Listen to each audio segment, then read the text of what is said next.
거룩하신 주님의 이름으로 여러분께 이 말씀을 드립니다. 오늘 말씀의 시작은 즉시라는 단어로부터 좀 시작해 보겠습니다. 즉시, 한자로 구성된 단어인데 참 많이 사용하죠. 어떤 일이 행해지는 바로 그때를 즉시라고 합니다. 이 즉시라는 단어도 많이 쓰지만 비슷한 말로 곧바로 또는 당장, 단박, 그리고 지체 없이 이런 단어들도 교차해서 많이 사용합니다. 여러분 가운데 누가 지금 막 지진을 경험하고 있습니다. 또 큰 화재를 경험하고 있는데 그럼에도 불구하고 느긋하게 행동할 수 있을까요? 누가 그럴 수 있을까요? 아마 이런 걸 경험하면 즉시 움직일 것입니다. 여러분의 위치가 어디든 간에 지진이 나거나 화재가 발생하거나 그러면 즉시 움직이게 되겠죠. 오늘 즉시와 관련된 얘기를 하려고 하는 겁니다. 이 즉시 하니까 생각나는 그런 내용이 있는데 독일 통일과 관련된 내용입니다. 독일이 통일된 경우가 여러 번 있지만 1990년 10월 3일에 통일된 그 내용을 지금 말하려고 하는 것입니다. 독일 통일하면 상징적인 게 있죠. 디 베를린 마우어라고 하는 이 베를린 장막이지 않습니까? 장벽이지 않습니까? 이 장벽이 이제 무너졌다고 그렇게 표현하고 있는데 대부분 또 아는 분도 계실 거예요. 많이 알려진 내용인데 동독 주민들의 반발에 대한 동독 정부의 기자회견, 거기서 나오는 어떤 말실수가 베를린 장벽이 무너지는데 크게 기여를 했다. 그런 얘기가 있습니다. 동독 주민들이 자유를 찾아서 굉장히 이제 갈망하고 이렇게 반발하고 반정부 시위를 하고 그런 상황에서 동독 정부가 그걸 달래는 그런 기자회견을 1989년 11월 9일에 했습니다. 여행법 개정안을 발표한 것이죠. 쉽게 말하면 여행 자유화에 대한 내용입니다. 좀 더 쉽게 서독으로 갈 수 있는 그런 길을 열게 만드는 그런 안을 발표하는 자리였어요. 이걸 발표한 사람은 동독 공산당 대변인이었던 귄터 샤보브스키라는 사람이 이제 발표를 하게 되는데, 근데 이 샤보브스키라는 사람이 내용 파악이 잘 안 됐던 것 같아요. 안 된 상태에서 그냥 그걸 가지고 늘 그러려니 하는 여행법이라고 생각하고 발표를 했는데, 발표를 끝난 다음에 이탈리아 기자가 질문했습니다. 언제부터 시행됩니까? 라고 물은 거죠. 언제부터 시행됩니까? 그랬더니 그 영상이 다 남아 있어요. 이 사람이 잘 모르니까 그 소리를 계속 뒤집니다. 이렇게 뒤적뒤적 하다가 그냥 입에서 툭 튀어나온 말이 한마디입니다. 그 말이 뭐냐면 조포르트라고 얘기합니다. 조포르트. 이 말은 즉시라는 말이거든요. 즉시. 언제부터 이 여행 자유화가 시작됩니까? 했더니 즉시라고 그렇게 얘기해 버린 거예요. 그랬더니 사람들이 그 방송을 보다가 다 뛰쳐나온 거 아닙니까? 그래서 베를린 장벽이 무너졌다. 그렇게 연결해서 이해합니다. 정말 말실수인가? 의도한 것인가? 그렇게까지 생각도 하는 사람이 있는데, 아무튼 이 즉시라는 단어 때문에 그렇게 연결됐다는 거죠. 근데 여러분, 이 즉시라고 하는 게 즉시 처리되어야 될 일이 진행되지 않을 때는 사람들은 큰 답답함을 또 느끼게 되지요. 그렇지 않습니까? 즉시 처리되어야 되는데 그게 처리 안 된다고 생각해 보세요. 얼마나 답답하겠어요.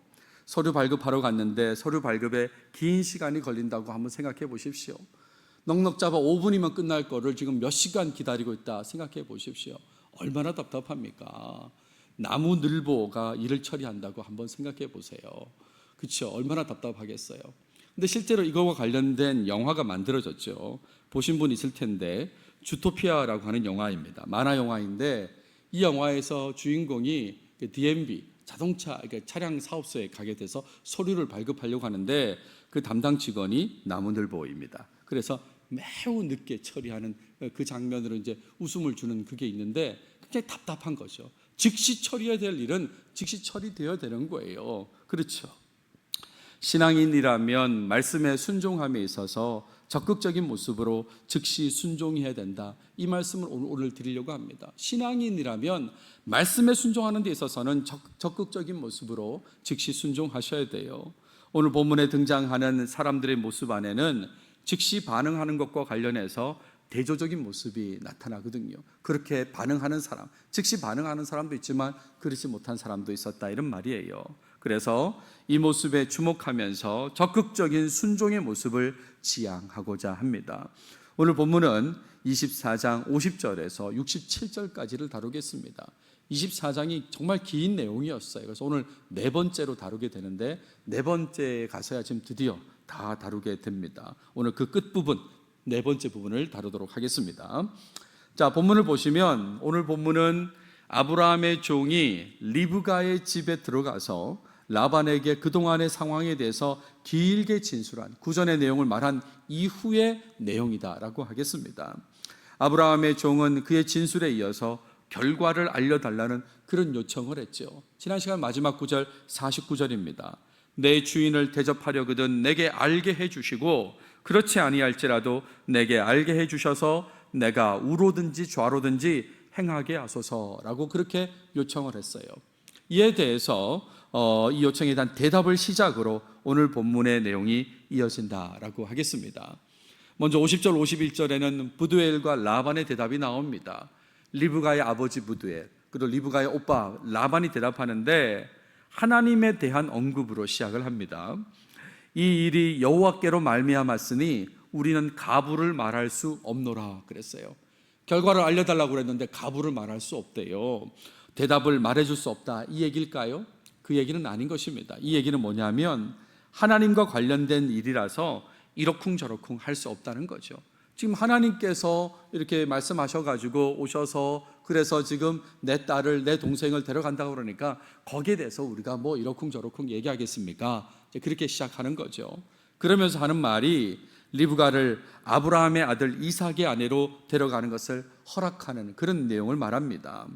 리브가가 당신 앞에 있으니 데리고 가서 여호와의 명령대로 그를 당신의 주인의 아들의 아내가 되게 하라라고 했어요. 아내가 되게 하라.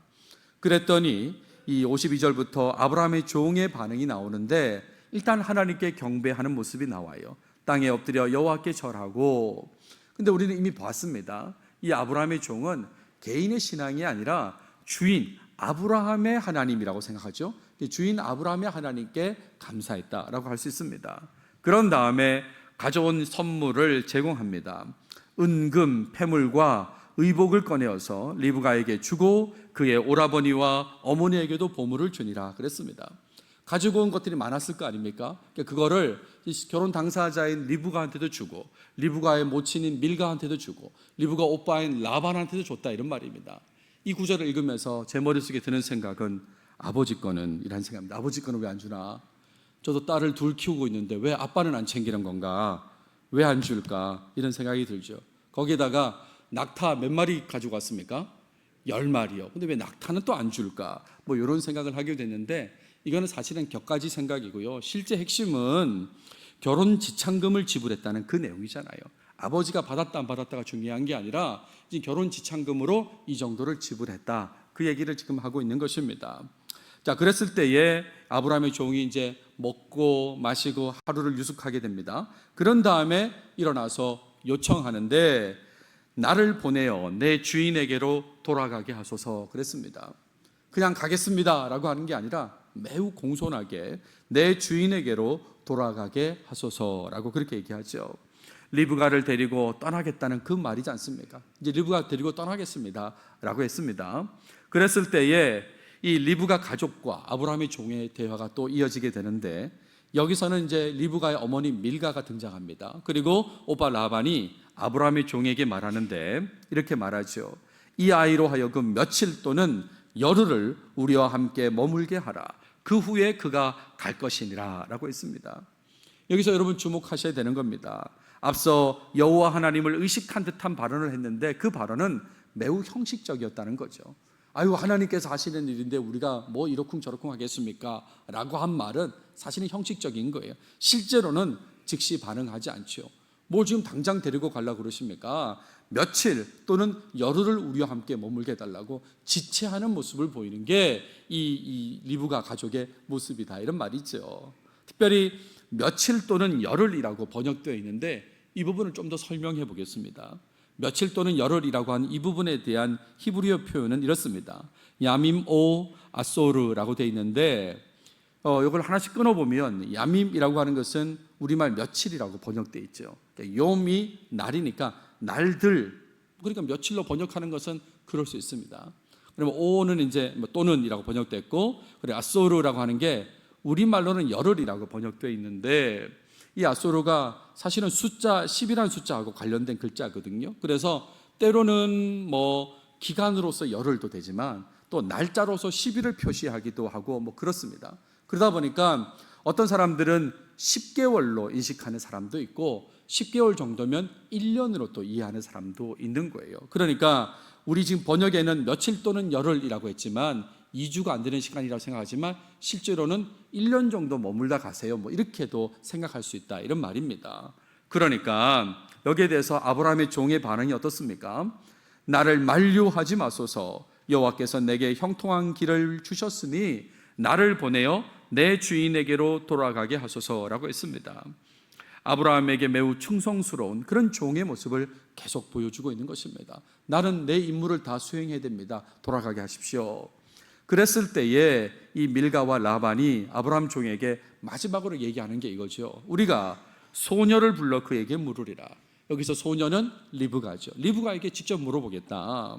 포기하지 않는 모습이에요. 즉시 반응하지 않는 모습에 대해서 계속 포기하지 않아요.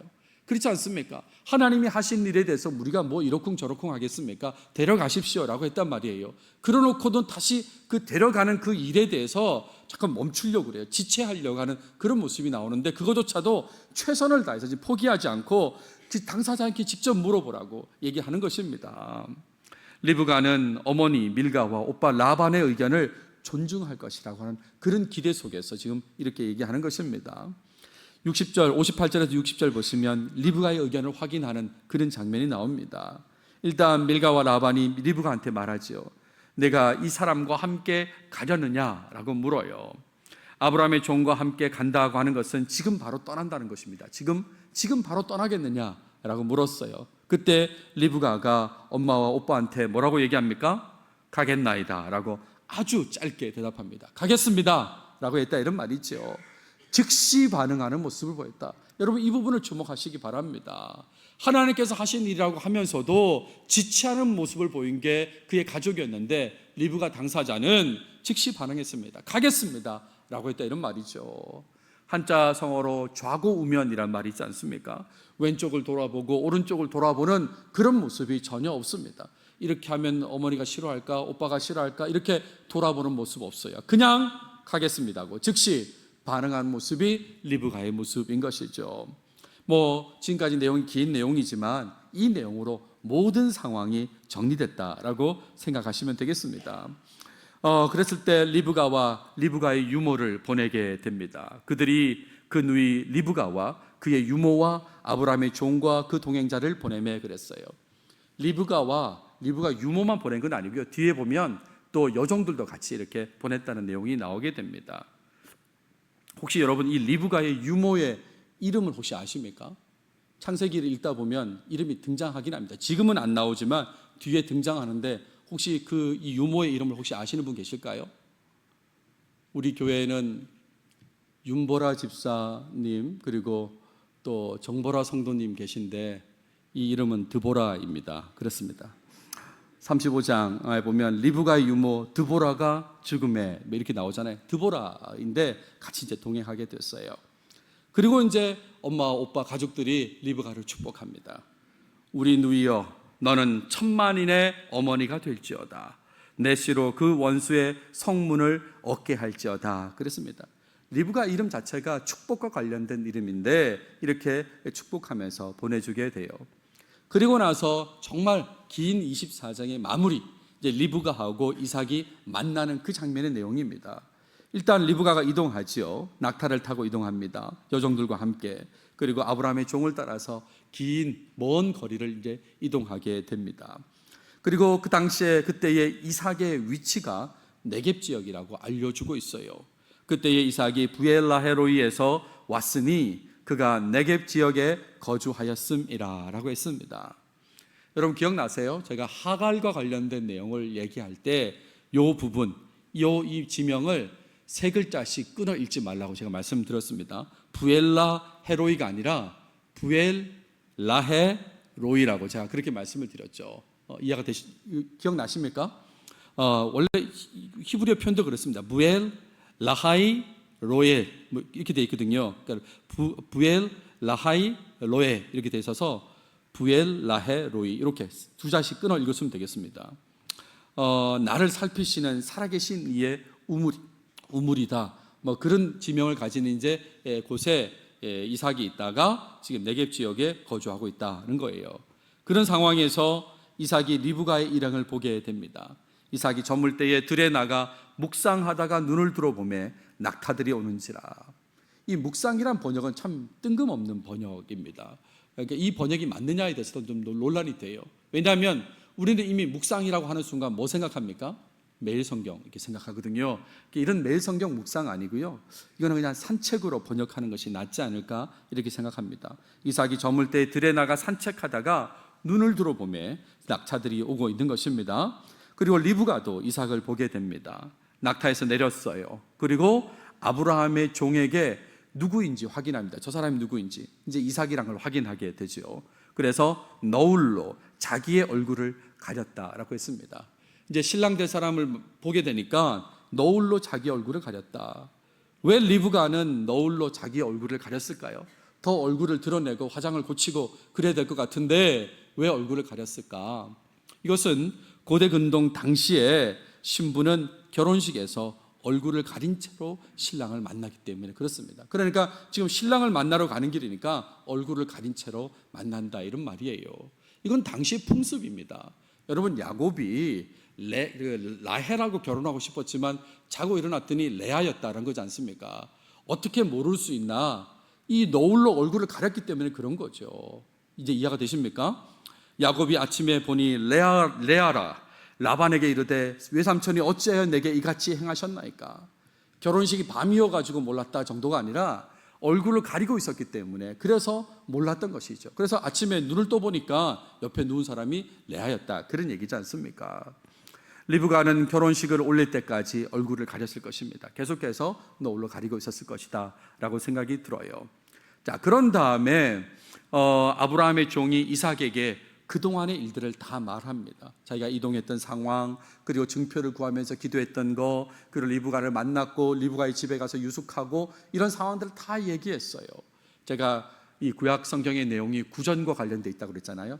여기서 한 번 더 구전의 내용이 나왔으면 제가 보기에는 24장은 한 90절까지 나오는 겁니다. 근데 여기는 그냥 아주 짧게 이렇게 기록되어 있어요. 그리고 나서 이삭과 리브가가 결혼하게 됩니다. 마무리는 어떻게 되냐면 이삭이 이 위로를 받았다는, 결혼을 통해서 위로를 얻었다는 게 마무리 내용입니다. 이삭이 그의 어머니 사라죠. 사라를 장례한 후에 위로를 얻었더라. 이 결혼을 통해서 위로를 얻었다라고 그렇게 말하고 있습니다. 오늘 본문은 아브라함이 그 종을 보낸 목적이 다 이루어졌다는 것을 보여주는 내용이에요. 우리가 너무 긴 내용이어서 4번에 걸쳐서 이렇게 끊어서 봐서 그렇지, 이 24장 초반에 아브라함이 보낸 내용부터 시작해서 오늘 내용까지 보면 보낸 목적대로 지금 아들의 며느리 그 배우자 며느리감을 구해서 지금 결혼했다는 것이 다 이루어졌다는 것을 알 수 있습니다. 아브라함의 종을 따라 가나안 땅으로 온 리브가가 이삭과 결혼하는 내용이 오늘 이 4번째 본 이 내용에 등장하는 것입니다. 이런 내용 속에서 앞서도 말씀드렸지만 주목하고 싶은 것은 리브가의 적극적인 반응입니다. 적극적인 반응에 주목하시길 바라요. 아브라함의 종을 따라서 즉시 움직인 부분, 이 부분에 주목해서 말씀을 계속 이어가면 좋겠습니다. 어머니 밀가와 오빠 라반이 원하는 것을 알고 있는 상황에서 즉시 반응해서 아브라함의 종을 따라 나서는 것은 쉬운 일이 아닌 것이죠. 그렇지 않습니까? 그동안 함께 지냈던 엄마와 오빠를 거절하고 그리고 따라 나서는 게 쉬운 일은 아닌데, 그런데 리브가는 즉시 반응했다 이런 말입니다. 그럼에도 불구하고 그 길이 옳다고 여겼기 때문에 리브가는 즉시 움직였습니다. 마치 창세기 22장에서 아브라함이 이삭을 데리고 모리아 땅으로 갈 때처럼 그렇게 움직였어요. 아브라함도 고민하지 않고 바로 아침 일찍 이 이삭을 데리고 움직이지 않습니까? 흔들림 없이 그 길을 갔다는 게 포인트입니다. 이것에 주목하려고 한다 이런 말이에요. 그래서 오늘 적용점으로 말씀드리고 싶은 것은 즉시 반응을 보인 리브가처럼 하나님의 말씀을 적극적으로 순종하면서 우리도 살아야 된다는 말씀을 드립니다. 즉시 반응했던 리브가 그 모습처럼 우리도 하나님 말씀에 즉시 적극적으로 순종해야 된다 이런 말이에요. 여러분, 신앙생활 하루 이틀 한 거 아니지 않습니까? 그동안 신앙생활 속에서 순종이라는 주제와 관련된 말씀 참 많이 보고 들었을 것입니다. 처음 듣는 사람 있습니까? 순종해야 된다는 이 말씀을 보고 듣는 일을 아마 꽤 많이 하셨을 거예요. 근데 그렇다면 현재 자신의 순종의 모습은 어떻습니까? 나 자신의 순종의 모습은 어떤가? 순종에 대한 메시지도 많이 듣고 보기도 했는데 나는 어떤 순종의 모습을 가지고 있는가? 말씀에 잘 순종하며 살고 있는지 한번 체크해 보십시오. 나는 정말 말씀에 잘 순종하고 있는가? 여러 말씀을 보고 들으면서도 불순종하며 자신에게 익숙한 대로만 살고 있지는 않은가? 신앙생활을 오래 하면서 더 순종의 모습이 추가되지는 않고요. 그냥 내게 익숙한 모습대로만 그냥 그렇게 신앙생활하고 있지는 않는가 묻고 있는 것입니다. 전혀 발전되지 않고 예전의 신앙 상태에 그대로 머물러 있는 모습, 그대로 그냥 예전의 모습만 계속 유지하려고 하는 그 모습으로 살고 있는 건 아닌가. 그리고 시간이 지나면서 자기도 모르게 점점 쇠퇴해져 가는 모습, 그런 모습이 있다면 정말 안타까운 모습이에요. 빨리 돌이켜야 되는 것입니다. 여러분 잘 생각해 보십시오. 지금이 과거가 아니지 않습니까? 지금이란 시간이 과거가 아닌데 근데 왜 과거의 신앙 상태에만 자꾸 머무르려고 합니까? 그 신앙 상태에서 바뀌어져야 되잖아요. 시간이 흐른 만큼 신앙의 모습도 바뀌어져야 되는데, 그런데 익숙하다고 그냥 옛날 모습에만 계속 거기가 더 좋다고 생각하고 거기에 머물러 있는 건 곤란한 모습이다, 이런 말입니다. 제가 대전에서 목회할 때 그 교회에는 효도관광이라고 하는 이벤트가 있습니다. 젊은 그룹들이, 나이 드신 그룹들을 이렇게 이제 효도관광으로 모시는 거예요. 관광버스를 대절해서 모시는데 그 버스에 제가 동승해서 갔다 온 적이 있습니다. 갔다 오면서 처음 이제 저한테 아마 보여주고 싶기도 했었던 것 같아요. 그동안 우리가 어떻게 지냈는지 버스 안에서 얘기도 하고 노래도 부르고 그리고 밥도 먹는 거 여러 가지 것들을 이제 예전에 했던 대로 한다고 하시더라고요. 근데 제가 뭘 느꼈냐면 예전 같지 않다는 거예요. 분위기가 정말 즐거웠다고 계속 얘기하시는데 실제 저한테 보여주는 모습은 즐겁지가 않은 거예요. 왜 그럴까요? 왜 그럴까? 시간이 지났으니까요. 옛날에는 즐거웠겠죠.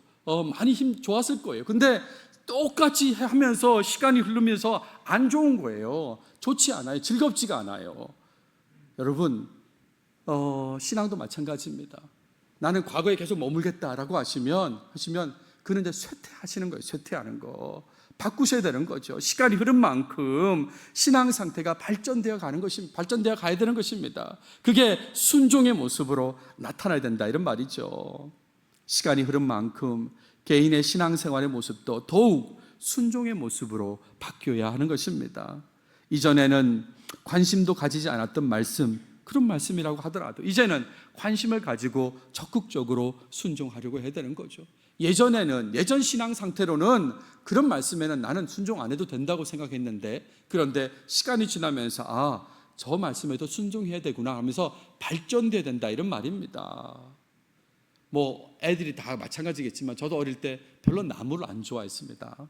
근데 시간이 지나니까 나물도 먹을만 하더라고요. 꽤 맛있다고 느껴지는 순간이 있다, 이런 말이죠. 저도 시간이 지나면서 먹는 게 좀 달라졌다라고 할 수 있는 거죠. 여러분, 오래 기다려주신 하나님, 그 하나님의 말씀에 이제는 추조함 없이 적극적으로 순종하는 사람이 되어야 되는 것입니다. 옛날 모습에만 계속 머무르지 마시고 바뀌어져야 되는 거죠. 시간이 지난 만큼 순종의 모습도 달라져야 되고 그 모습은 즉시 지체 없이 적극적으로 순종하는 모습이 되어야 된다, 이런 말입니다.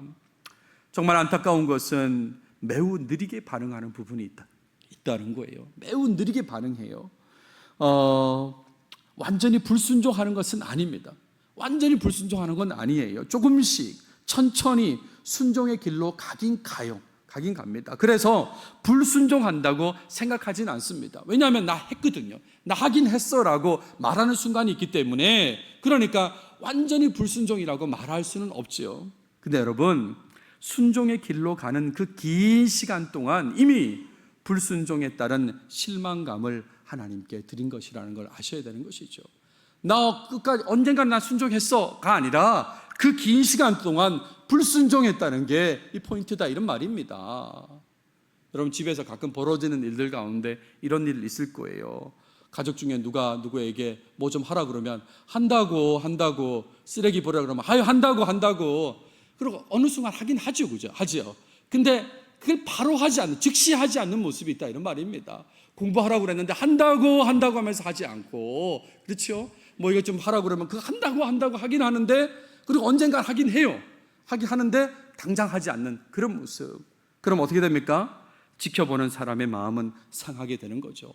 바로바로 하지 않으면 마음이 상하게 되는 겁니다. 하나님도 마찬가지예요. 저 했습니다, 하긴 했어요가 아니라 그동안 계속해서 불순종하는 모습이 하나님의 마음을 상하게 한다 이런 말입니다. 소극적으로 느리게 느긋하게 반응하는 것도 불순종이라는 것을 꼭 기억하셔야 되는 거예요. 지금도 오래 참으시고 기다려주시는 하나님, 그 하나님의 사랑만 기대하며 살아가십니까? 내가 알고 있는 하나님은 기다려주시는 분이에요. 오래 참으시는 분이에요. 나는 그런 하나님을 좋아해요 라고 하면서 늘 그 하나님을 의지하고 살고 계십니까? 신앙인으로서 살아온 시간이 많이 지났다면 이 수준은 넘어서야 되는 것입니다. 이제는 이 수준을 넘어서야 된다 이런 말이에요. 나를 살리려고 부끄러움을 참으시고 십자가에서 죽으신 주님 생각하면서 이제는 내가 주님을 위해서 주님 말씀에 순종하려고, 더 적극적으로 순종하려고 노력해야 된다 이런 말입니다. 지난주였습니다. 주초에 제가 들어있는 단체 카톡방 중에 하나에 올린 후배 요청의 글이 있었습니다. 그 요청의 글은 뭐냐면, 본인이 일하고 있는 회사에서 새로 개발된 만보기 어플에 가입해달라는 그런 내용이었습니다. 가입해달라는 거예요. 뭐 이런 어플입니다. 이런 어플 본 적 있는지 모르겠는데 그 후배가 이제 자기와 관련된 어플인 것 같아요. 그래서 가입해 주세요라고 올렸는데, 제가 그걸 보자마자 그 후배가 나를 도와준 것을 생각하면서 한치의 흔들림 없이 즉각적으로 가입하게 되었습니다. 무슨 어플인지 잘 몰라요. 잘 모르는데 그냥 걸으라는가 보다라고 생각하고 그냥 가입했어요. 왜냐하면 그 후배는 내가 어려울 때마다 도와준 후배이거든요. 뭐 재정적으로 도와줄 뿐만 아니라 제가 미국에서 와서 여러 가지 어려운 상황, 한국에 들어왔을 때 어려울 때도 형 꼭 이 모임에 가셔야 돼요. 자기 차로 데려다 주고, 나 울산에 어떻게 가니 그랬더니 밤새 달려서 울산에 데려다 주고 다시 밤새 가서 출근하고 하는 그런 후배였어요. 그러니까 그런 은혜를 입은 내가 이거 뭐 내가 따지겠어요? 해달라고 그러면 당연히 내가 하는 것이죠. 근데 여러분, 예수님의 은혜는 이거하고 비교가 되지 않지 않습니까? 예수님을 통한 큰 은혜에 감사하신다면, 그렇다면 지체 없이 적극적으로 그분의 말씀에 순종하며 살아야 되는 것입니다. 정말 지체 없이요. 이거 너무나 당연한 거 아닙니까? 그분의 은혜에 감사한다면 그분이 뭐라고 얘기하면, 부탁하면 들어야 되는 거 당연한 거 아니냐 이런 말이에요. 예수님의 명령, 예수님의 말씀에 엉덩이가 매우 가벼운 사람이 되어야 된다 이런 말이에요. 무슨 말인지 아시죠? 그렇죠? 예수님께서 뭐 하라고 하시면 빨리빨리 움직이는 그런 모습이 나타나야 된다 이런 말입니다. 은혜의 빚진 자로서 한 말씀이라도 더 빨리 순종하려고 노력하는 그런 적극적인 순종의 모습, 그런 순종의 모습을 여러분들이 다 갖추시길 바랍니다. 만약에 리브가가 어머니 밀가와 오빠 라반의 말을 듣고 여러 날을 머물렀다고 한번 생각해 보십시오. 그래요, 좀 더 있다 갑시다 하고 머물렀다고 한번 생각해 보세요. 그럼 어떻게 됐을까요? 오늘 본문의 내용은 이어지지 않았겠죠. 그러면서 좋지 않은 영향력만 더 받게 되었을 거다라고 생각이 됩니다. 또 아브라함이 모리아 땅으로 가는 것에 대해서 아침 일찍 출발하지 않고 주저했다면 어떻게 됐을까요? 시간이 지날수록 더 힘들어하는 모습을 가졌겠죠. 그렇지 않습니까? 지체 없이 즉시 적극적인 순종의 모습을 꼭 본받아서 실천하시면 좋겠습니다. 하나님 말씀이 한두 가지가 아니죠. 예배와 관련된 말씀, 기도와 관련된 말씀, 성경과 관련된 말씀, 어떤 부분에 대한 말씀이라도 적극적으로 순종하려고 노력하는 여러분 모두가 다 되시길 바랍니다. 말씀을 무시하면서 불순종한다거나 순종하긴 하더라도 매우 더디게 느긋하게 순종하는 그런 모습은 정말 버려야 되는 모습이다 이런 말이에요.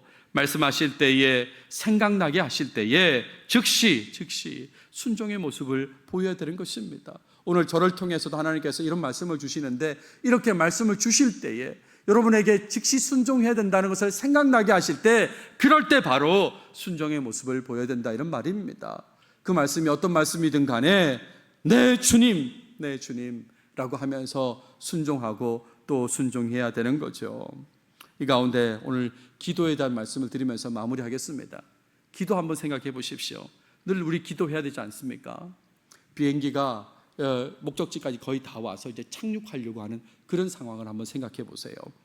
착륙을 시도하기 직전입니다. 근데 비행기 자동 장치의 고장으로 무리한 착륙을 시도해야 되는 그런 상황이에요. 무리한 착륙을 시도하는 그런 상황. 근데 너무 이게 좀 위험한 그런 상황입니다. 그래서 기장이 탑승객들에게 기도해 달라고 그렇게 요청합니다.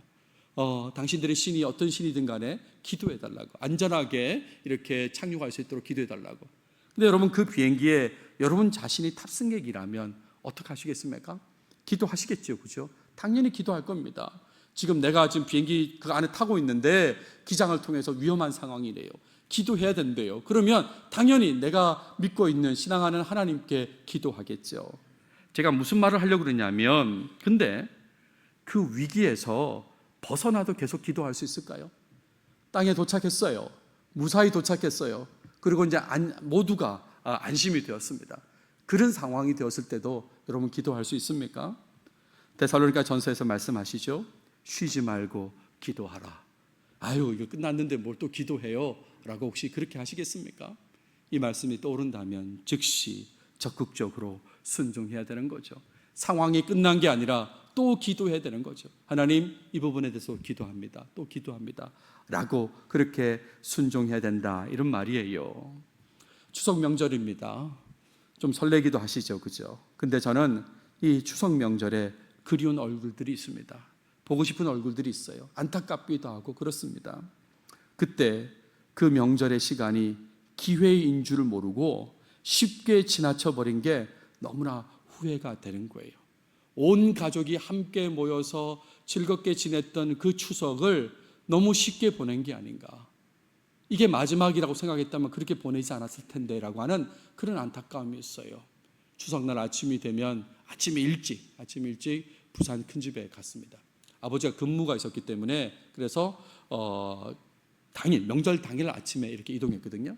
그리고 아침 식사를 하고 또 다른 그 친척집으로 가서 점심 식사를 하고 또 다른 데 이동해가지고 저녁 식사를 하고 하루 종일 세 군데 집을 돌아가면서 이렇게 움직였던 게 명절의 시간이었어요. 그때는 그게 그렇게 좋은 줄 몰랐어요. 그런데 시간이 지나고 대부분의 그 사람들이 다 고인이 된 상황에서는 참 그립고 안타깝고 그런 마음이 드는 거죠. 그러니까 이 명절의 시간이 저한테는 그런 마음이에요. 무슨 말씀 드리려고 하냐면, 적극적인 순종을 하지 못한 우리를 심판하지 않으시고 이런 말씀을 주신 것은 은혜이고 기회다, 그 얘기를 하려고 하는 겁니다. 기회를 주신 겁니다, 우리에게. 여러분, 이 기회를 그냥 날리지 마십시오.